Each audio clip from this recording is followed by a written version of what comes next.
कितने अब तक आपने मेडल हासिल के लिए, किन किन खेलों में आपकी रुचि है? देखिए, मेरे तो एक कहते हैं एक ऐसा पुर्जा कहीं भी जोड़ दे, सभी गेमों में रुचि रही है। जज्बा कहाँ से आता है इन सब चीज़ों का? ऐसा है कि ये जो जज्बा की बात है और ये खेलों के प्रति रुचि की बात है, ये मेरे पिताजी की वजह से आई। मेरे दादाजी ने ये कहा था, बेटा देश के लिए कोई समझौता मत करना। एक्सीडेंट और फ्रैक्चर होने से दोनों घुटनों में फ्रैक्चर हो गया था, कंधे में फ्रैक्चर हो गया था। अब तो जो हमारे जुनून और जज्बा है कि दूर हो जाया नहीं जाता, और किसी भी मुकाबले में अब तो मैं मास्टर एथलेटिक्स चैंपियनशिप में भाग लेता हूँ। वहीं 3 पाँव का गिलास, बड़ा 3 टन जिसको बोलते थे, मेरा भाई ने मेरे को भरकर दिया और मैं पी गया।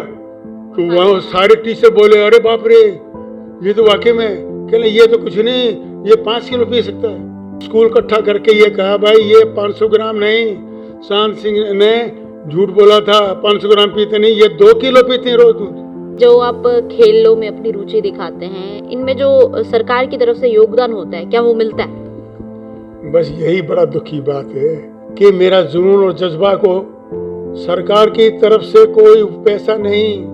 कहते हैं age is just a number, इसको सच कर दिखाया है रोहतक के 83 वर्षीय चांद सिंह गहलावत ने। आप हैरान होंगे ये जानकर कि उनकी उम्र उनके एक्सीडेंट ने कैसे बड़ी बड़ी उपलब्धियां मात देते हुए हासिल कर ली हैं। हमारे साथ इस वक्त वो मौजूद हैं, बताते हुए हमें भी गर्व महसूस हो रहा है कि उन्हें पंडित जवाहरलाल नेहरू ने, भारत के पहले प्रधानमंत्री ने सन 1963 में इस स्मृति चिन्ह से सम्मानित भी किया था। और अभी भी नहीं ये रुके हैं, पिछले साल ही, अभी 2 महीने की भी बात की जाए यानी नवंबर और दिसंबर की, इन्होंने अब तक टिल डेट 30 से 40 मेडल हासिल कर लिए हैं। हमने उसकी तस्वीरें आपको दिखाई हैं। इस वक्त हमारे साथ चांद सिंह जी मौजूद हैं। सर, आपका बहुत बहुत स्वागत है गरिमा टाइम्स पे। सर, आपसे पहले ये जानना चाहेंगे, जज्बा कहाँ से आता है इन सब चीज़ों का? ऐसा है कि ये जो जज्बा की बात है और ये खेलों के प्रति रुचि की बात है, ये मेरे पिताजी की वजह से आई। क्योंकि मेरे पिताजी देश के और इंटरनेशनल खिलाड़ी थे। वो यहाँ रोहतक के जाट स्कूल में पढ़ते थे और हॉकी के प्लेयर थे, फॉरवर्ड खेलते थे। तो उनसे अंग्रेज़ खुश हो गए थे जाट रेजिमेंट के। वो बरेली से यहाँ आए और फ्रेंडली मैच खिलाया, जाट रेजिमेंट के खिलाड़ियों का और स्कूल के खिलाड़ियों का मैच करवाया। तो मेरे फादर ने 3 गोल हाफ टाइम से पहले किए और 3 हाफ टाइम के बाद 6 गोल से अंग्रेज़ों के जो ये थे सैनिक थे, जो जो बरेली रेजिमेंट में जो ट्रेनिंग थे, खिलाड़ी थे, उनको 6-0 से हरा दिया। वो कोई गोल नहीं कर सके और 6 गोल खा गए। तो तभी अंग्रेज़ कर्नल ने, वो कर्नल था बर्टन, उसने कहा मुझे ये लड़का चाहिए, मुझे ये लड़का चाहिए। डीसी थे उस समय यहाँ के, तो उन डीसी को कहा, भाई इनके पेरेंट्स को बुलाओ, मैं अभी इसको बरेली ले जाना है। तो जिलेदार को मैसेज दे करके मेरे दादाजी को घर से बुलाया, गांव से, घोड़ों के ऊपर वो आए। तब तक अंग्रेज इंतज़ार करते रहे। तो मेरे दादा ने वो कहने लगे कि भाई हम आपके पोता को, चांद को हम बरेली ले जाएंगे और इनको भर्ती करेंगे, इनको कैप्टन बनाएंगे, इनको पावर देंगे, हमें हॉकी का खेल पसंद है। अच्छा, तो आपके पिताजी और दादाजी क्या करते थे? मेरे दादाजी तो सोशल वर्कर थे, पंचायती आदमी थे, और वो उनमें देशभक्ति का मादा था। वो राष्ट्र के प्रति इतने गहरे थे कि देश को आज़ाद करने के लिए उन्होंने हमारे गांव की जो बैठक होती है उसमें मीटिंग करते रहते थे।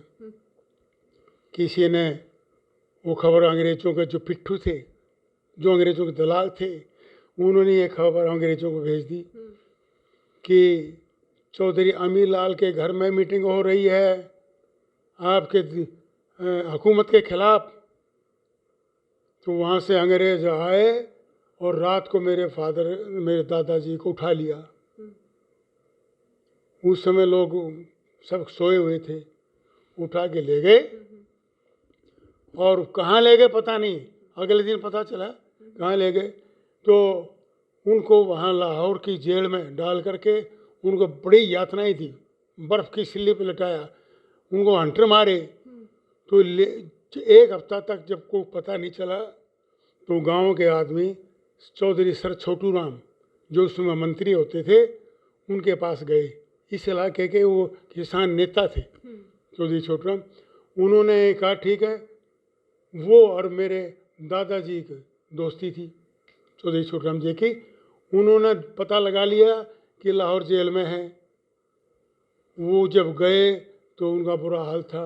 चौधरी छोटू राम ने उनको छुटवाया और गांव में लेके आए, लेकिन एक हफ्ते बाद उनकी डेथ हो गई। तो वो देश के लिए शहीद हो गए। वो देश के लिए शहीद हो गए। और आपके फादर क्या करते थे? मेरे फादर एक हॉकी के प्लेयर थे, ये तो आपको मैंने बताया। और जब सेंटर वाले को ले गए तो मेरे फादर दादा कहने लगा इनको अभी तो पढ़ाई करनी है, 10वीं करनी है। वो बोले कोई नो नीड, 10वीं की जरूरत नहीं। तो आपने बताया था कि वो आज़ाद हिंद फौज में भी थे, उसके बारे में कुछ बताइए। देखिए उसके बाद में क्या हुआ कि वो आर्मी में चले गए। आर्मी की हॉकी टीम में का सिलेक्शन रहे, कैप्टन भी रहे। मेजर ध्यानचंद के साथ वो खेले और विदेशों में उन्होंने मेडल किया, जर्मनी में, जापान में और दूसरे देशों में गए। और इंडिया की टीम हॉकी की बहुत ऊंचे दर्जे की थी। उस समय उसके मुकाबले में इंडिया वर्ल्ड में कोई नहीं था। और तो मेरे फादर का वो युद्ध हो गया देश का आज़ाद करवाने के लिए। 1942 में मेरे फादर जो थे अपना इंडियन रॉयल आर्मी को छोड़ करके और वो आज़ाद हिंद फौज में नेताजी के साथ चले गए कि देश को आज़ाद करवाने आया है। क्योंकि मेरे दादाजी ने यह कहा था, बेटा देश के लिए कोई समझौता मत करना, देश अगर देश के लिए आज़ादी हम करवाएंगे, हमने कुर्बानी देनी होगी। तो मेरे फादर उनके अपने पिताजी की यानी मेरे दादाजी की बात के अनुसार वो आज़ाद हिंद फौज में शामिल हो गए। और आज़ाद हिंद फौज में वो सिंगापुर का हेडक्वार्टर बनाया गया। तो उसके बाद कब तक रहे वो? उसके बाद वो 5-7 साल तक रहे। उन्होंने ये ने भूखे प्यासे और पहाड़ों के ऊपर जा कर के अंग्रेजों से युद्ध किया, कई मोर्चों पे फतेह किया। कई मोर्चों पे मेरे फादर ने झांसी के रेजिमेंट जो अंग्रेजों ने उसको वो कर लिया था, घेर लिया था। कब्जा नहीं, घेर लिया था। क्योंकि चक्र तो नेताजी को बड़ा दुख हुआ और नेताजी ने बड़ा महसूस किया भाई लड़कियां हैं और लड़कियों को ये है, ऐसा कौन सा अधिकारी सैनिक या तो जो छुटवा दे उनको बिना नुकसान के। तो मेरे पिता जनरल शाहनवाज होते थे, उन्होंने कहा कैप्टन हरद्वारी सिंह है जो ये योद्धा भी हैं और बहुत समझदार चतुर हैं।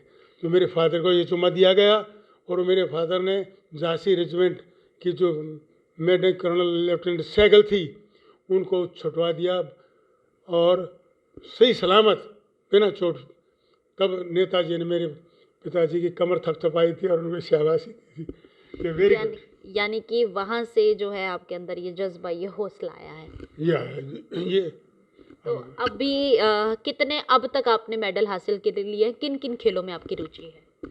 देखिए मेरे तो एक कहते हैं एक ऐसा पुर्जा कहीं भी जोड़ दे, मैं ऐसा, मेरा सभी गेमों में रुचि रही है।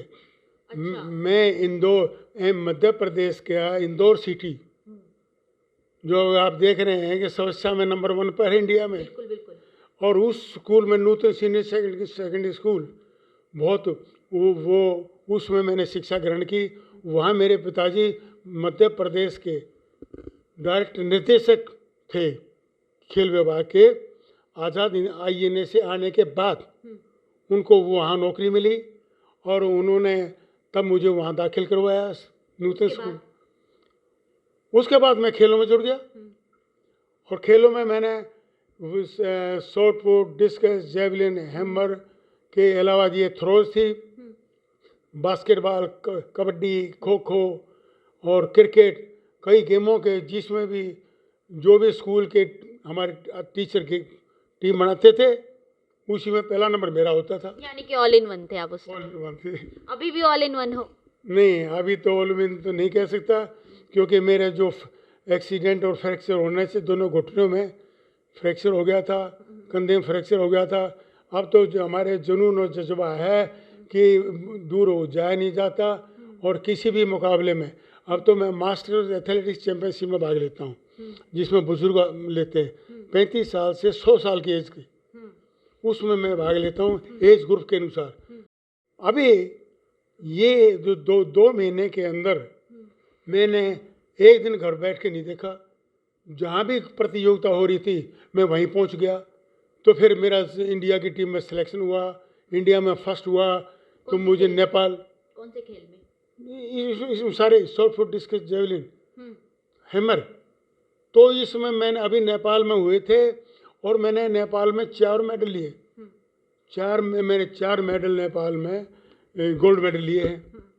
उसके बाद हमारा दिल्ली में स्टेट हुआ, मैं वहाँ भी चला गया कि, और वहाँ भी मैंने 4 गोल्ड मेडल लिए इन्हीं आइटमों में। उसके बाद मलेशिया इंटरनेशनल गेम आ गए मलेशिया में, वहाँ भी मेरा इंडिया की टीम में सिलेक्शन हो गया और मलेशिया में चला गया। लेकिन वहाँ क्या हुआ कि फ़्लाइट में हम जा रहे थे तो पूरा दिन तो यहाँ थके हुए थे, सो नहीं पाए थे, फ्लाइट में नहीं सो पाए, तो मेरे पैरों में सूजन आ गई और मुझे बुखार हो गया। तो बुखार होने से और अगले दिन हमने हमारे इंचार्ज जो थे, अधिकारी जो थे, उनकी गलती ये रही, अगर वो 1-2 दिन पहले पहुंच जाते तो हम एडजस्ट हो जाती। लेकिन जैसे आज हम पहुंचते हैं रात को और सुबह इवेंट है, तो वहाँ मुझे सेकंड पे संतोष करना पड़ा, सेकंड नंबर आया। मलेशिया में वो भी 3-4 गेमों में सेकंड रहा। बिल्कुल। अच्छा, जैसे आप खेलों में आपकी रुचि है, आप अलग अलग कार्य करते रहते हैं, तो पहले आप क्या प्रोफेशन क्या था, कहाँ से शुरुआत हुई थी? नहीं, मेरा का तो पहले जो मेरा इंडिया की टीम में मुझे सिलेक्शन हुआ तो अच्छा बेस्ट खिलाड़ियों का, जो इंडिया के बेस्ट खिलाड़ी होते थे उनको चुना जाता था, और उनके अनुसार नेशनल डिसिप्लिन स्कीम में जनरल भोंसले ने बनाई थी, जो नेताजी के राइट हैंड थे, नेताजी सुभाष चंद्र के राइट हैंड थे। नेताजी ने उनको कहा था, भाई हमारा ऐसा, हम देश में ऐसे देशभक्ति अनुशासन पैदा करें तो हमारे बच्चे, हमारे आने वाली पीढ़ी एक जो है कि देशभक्त बने और उस राष्ट्र को सर्वोपरि माने। तो उन्होंने आज़ाद हिंद फौज के जनरल भोंसले ने नेशनल डिसिप्लिन स्कीम को खड़ा किया, बनाया। मेरे फादर भी उसमें चले गए और मेरा भी सिलेक्शन हो गया, और सिलेक्शन होकर के अब मैं गेमों में लग गया। अच्छा, अब के और पहले के खेलों में क्या अंतर मानते हैं खिलाड़ियों के? देखिए, अब जो आदमी पहले का हमारा खान पान, जैसे कहते हैं कि देशों में देश हरियाणा, यहाँ दूध दही का खाना। बिल्कुल। तो जब मैं एक इसके ऊपर मुझे एक बात याद आ गई, नूतन सीनियर सेकेंडरी स्कूल में प्रेयर के टाइम में 3000 स्टूडेंट बैठे हुए थे। तो वहाँ हमारे प्रिंसिपल ने किया सवाल माइक के ऊपर कि भाई ये बताओ कि दूध कौन ज़्यादा पीता है, ज़्यादा? तो सब ने हाथ उठा दिया, सब दूध पीते हैं। मैंने भी उठा दिया। तो पहले आगे से नंबर आने लगा, वो एक बोला जी 100 ग्राम, एक 150 ग्राम, एक कहना जी 1 पाव, तो इस तरह से करते करते 200 ग्राम से ऊपर कोई गया नहीं। अब मैं सोचूं कि मैं सच बताऊं तो लोग हंसेंगे, मजाक करेंगे। मैं उस समय 2 किलो दूध मेरे पिताजी डेली पिलाते थे, लेकिन मैंने वो चीज़ छुपा करके मैंने कहा था जी 500 ग्राम। अच्छा, इसमें भी हंसे फिर? इस पर भी हंस पड़े, सारा स्कूल हंस पड़ा। तो 500 ग्राम कहने के बाद कहेंगे क्या, अरे ये झूठ बोलता है, ये कहता है। तो क्या हुआ कि मेरे 26 जनवरी आ गई, गणतंत्र दिवस समारोह था 26 जनवरी का। मेरे फादर को वहाँ के प्रिंसिपलों ने, कई स्कूलों के प्रिंसिपलों ने कहा, सर अलाव साहब आप हमें 26 जनवरी दिखा दो, हम आपके गांव में जाएंगे। तो मेरे फादर बोले यस ठीक है। वो अपने पत्नी समेत, कोई पटेल है, कोई तिवारी है, कोई चावला है, कोई वो सिंधे है, मराठी वराठी सारे होकर के, और वो मेरे गांव आ गए। तो मेरे गांव में फादर अफसर था, उनको पता था लेटरिन बाथरूम वगैरह बनवाई हुई थी, पहले गांव में होती नहीं थी, बिल्कुल। लेकिन उन फादर ने बनवाई हुई थी। उधर से मेरा जो बड़ा भाई था वो, हमारा भैंस गाय सब बंधे हुए थे, शाम का टाइम हो गया और दूध निकालने लगे, तो पीतल की बाल्टी भर दी। वो सब देख रहे थे, जो महाराष्ट्र के एमपी के दूसरे दो देख रहे थे कि भाई ये इतना, ये इतना, अरे बाप रे, अरे बाप रे, पीतल की बाल्टी भर दी। तो वो हैरान हो गए हरियाणा के लेकिन दूध मुझे दही दिया के फिर खाने को देखकर। वहीं 3 पाँव का गिलास, बड़ा 3 टन जिसको बोलते थे, मेरा भाई ने मेरे को भरकर दिया और मैं पी गया। तो वहाँ सारे टीचर बोले अरे बाप रे, ये तो वाकई में, कहले ये तो कुछ नहीं, ये 5 किलो पी सकता है। यानी कि हरियाणा का दूध दही का खाना ऐसे ही मशहूर नहीं और है। फिर आगे जा करके उन्होंने वहाँ पे स्कूल इकट्ठा करके ये कहा भाई ये 500 ग्राम नहीं, शान सिंह ने झूठ बोला था, 500 ग्राम पीते नहीं, ये 2 किलो पीते हैं रोज दूध। तो सारा स्कूल ने तालियां बजा करके मेरा स्वागत किया। और अब क्योंकि उन्हें ये भी था भाई हम दमदार है, जान है, एक्टिव है, स्मार्ट है, चुस्त है और हिम्मत भी है। इसलिए हमारा टीम, नूतन स्कूल का टीम पूरे एमपी में नंबर 1 होती थी, इसमें ज़्यादा योगदान मेरा होता था। अच्छा, आखिरी सवाल आपसे ये पूछना चाहेंगे कि जो आप खेलों में अपनी रुचि दिखाते हैं, इनमें जो सरकार की तरफ से योगदान होता है, क्या वो मिलता है? बस यही बड़ा दुख की बात है कि आप जानेंगे कि मेरा जुनून और जज्बा को सरकार की तरफ से कोई पैसा नहीं। इसके लिए मैं आपको बताऊं कि मैंने मेरा फिनलैंड के लिए और दूसरे वर्ल्ड चैम्पियनशिप में भाग लेने के लिए मेरा सिलेक्शन हुआ। मैंने सरकार से मांग करी, लेटर भेजा कि मुझे आर्थिक मदद दी जाए, क्योंकि 3-4 लाख रुपए उसका फ्लाइट का खर्चा, वो कोचिंग का खर्चा, होटल का खर्चा, किट वगैरह का मिला कर कितना आता है, लेकिन सरकार की तरफ से नहीं मिला। अब मैंने स्थानीय एमएलए एमपी उनसे, उनकी मार्फत भी भिजवा, नहीं मिला। लेकिन फिर भी मैं अपने खर्चे से, क्योंकि मुझे 60-65 हज़ार रुपये पेंशन मिलती है,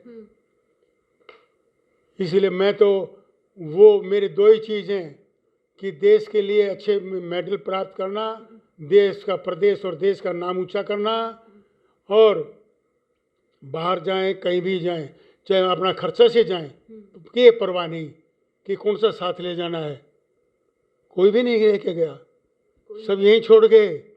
तो मैं मलेशिया गया या सिंगापुर गया या जापान सब गया, अपने खर्चे पर गए। सब अपने खर्चे गया हूँ।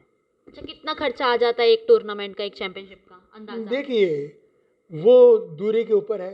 विदेशी टूर पर अगर आमतौर पर बात की जाए तो औसतन कितना देखिए खर्चा आता होगा? अब जैसे नेपाल गए तो नेपाल तो चला गया था पर नज़दीक 60,000 में काम चल गया। और वैसे जो अभी मलेशिया से होकर आया हूँ, मलेशिया में लगा 1.5 लाख लग गया, 1.5 लाख। और जितना भी दूर, अब मेरा फिनलैंड के लिए चयन हुआ था वर्ल्ड कप में भाग लेने के लिए, तैयारी हो गई, पैसा भी मैंने भर दिया, लेकिन रूस और यूक्रेन का युद्ध होने के कारण फिनलैंड बॉर्डर, रूस के बॉर्डर पे है, और राष्ट्रपति पुतिन, रूस के राष्ट्रपति पुतिन ने फिनलैंड को चैलेंज कर दिया था कि अगर तुमने कोई इसमें भाग लिया तो मैं तुम्हें छोड़ूंगा नहीं, अटैक कर दूंगा। तो इसलिए हमारी इंडिया ने वो टीम को ड्रॉप कर दिया। जो बातें अभी हमारी चांद सिंह अहलावत जी से हुई वो आपने भी सुनी, और बखूबी ये भी जाना कि कैसे जुनून, जज्बा, हिम्मत हो तो क्या कुछ नहीं पा लिया जा सकता। लेकिन सरकार की एक लापरवाही भी कह सकते हैं, जो इस और गौर नहीं कर रही, देश प्रदेश का ये नाम नेशनल इंटरनेशनल लेवल पर रोशन कर रहे हैं, लेकिन वही जो बुनियादी सुविधाएं हैं जो दी जानी चाहिए ऐसे खिलाड़ियों को, वो मिल पाने में ये असक्षम अपने आप को महसूस कर रहे हैं। कैमरामैन हितेश के साथ गरिमा टाइम्स के लिए मैं रिंकी बत्रा, नमस्कार।